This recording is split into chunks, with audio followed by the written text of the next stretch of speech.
Ola Uber Rapido use பண்றீங்களா? உங்களுக்கு தான் அந்த பதிவு. மனுஷனாடா நீங்களா? கொஞ்சமாச்சும் மனசாச்சுன்னு ஒண்ணு இருக்குது உங்களுக்கு. நாங்க என்ன சேவலா காலையில வந்து உங்க வீட்டுக்கு முன்னாடி உட்காந்து கூவிட்டு இருக்கிறதுக்கு? காலையில 4 மணிக்கு 5 மணிக்கு அட்வான்ஸ் புக்கிங் பண்றீங்க. வீட்டுக்கு முன்னாடி வந்து உட்காந்து ஃபோன் பண்ணா ஃபோன் எடுக்கிறது இல்ல. 10 டைம் பண்ணாலும் எடுக்கிறது இல்ல.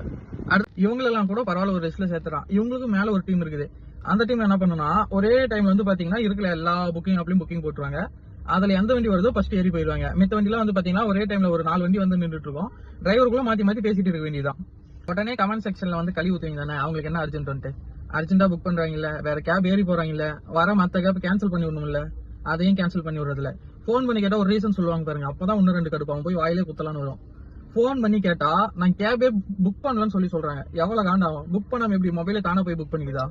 அவன் 10 லட்ச ரூபாய் கொடுத்து வண்டி எடுத்து கடன் அடைக்க முடியாம காலையில 4 மணிக்கு எழுந்து ஓட்டினாச்சும் ஓட்டலாம் அப்படின்னு சொல்லிட்டு ஒரு கனவோட வண்டி எடுத்தா, நீங்க காலையிலே 4 டைம் 3 டைம் இந்த மாதிரி கேன்சல் பண்ணா கொஞ்ச நாச்சும் வண்டி ஓட்டுறதுக்கு அந்த மைண்ட் செட் வருமா? எதுக்கு இந்த மாதிரி பண்றீங்க? ஒன்னு கார்ல வர மாதிரி இருந்தா புக் பண்ணுங்க, இல்லைன்னா பண்ணாதீங்க. அப்படி மீறி பண்ணிட்டீங்களா ஒரு 3-4 கேப், அடுத்து நீங்க அந்த வண்டியில் ஏறி போன உடனே மற்ற கேப் கேன்சல் பண்ணி விடுங்க. அவன் அங்கிருந்து 5 கிலோமீட்டர் 10 கிலோமீட்டர் எம்டி அடிச்சிருவான். அவன் பெட்ரோல் காசு வந்து ஒன்னும் நீங்க போட போறது கிடையாது. ஓகேவா? அதை விட்டுட்டு லூசுத்தனமா நான் புக் பண்ணல, என்னால கேன்சல் பண்ண முடியாதுலாம் சொல்லிட்டு உட்காந்துருக்காதீங்க.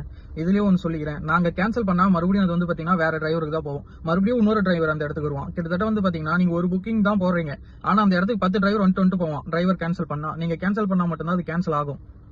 இவன் என்னடா லூஸ் மாதிரி வந்து கத்திட்டு இருக்கான் வீடியோல அப்படின்னு நினைக்காதீங்க. சிட்டி டிராபிக்ல வந்து வண்டி ஓட்டி பாருங்க. நைட்டு படுத்தீங்கன்னா காலையில எந்திரிக்க முடியாது. ஏன்னா இங்க இருக்கிற ரோடு அந்த மாதிரி இருக்கு சென்னையில. ஓகேங்களா? அப்படி இருந்தும் நைட்டு 12 மணிக்கு போய் படுத்து காலையில 4 மணிக்கு 5 மணிக்கு எழுந்து வண்டி ஓட்டுறனா அவனுக்கு அவ்வளோ 1000 கஷ்டங்கள் இருக்கு. இஎம்ஐ, வீட்டு காசு அனுப்பணும், மெடிக்கல் செலவு, வண்டி டியூ கட்டணும், நிறைய கஷ்டங்கள் இருக்குது. ஓகேவா?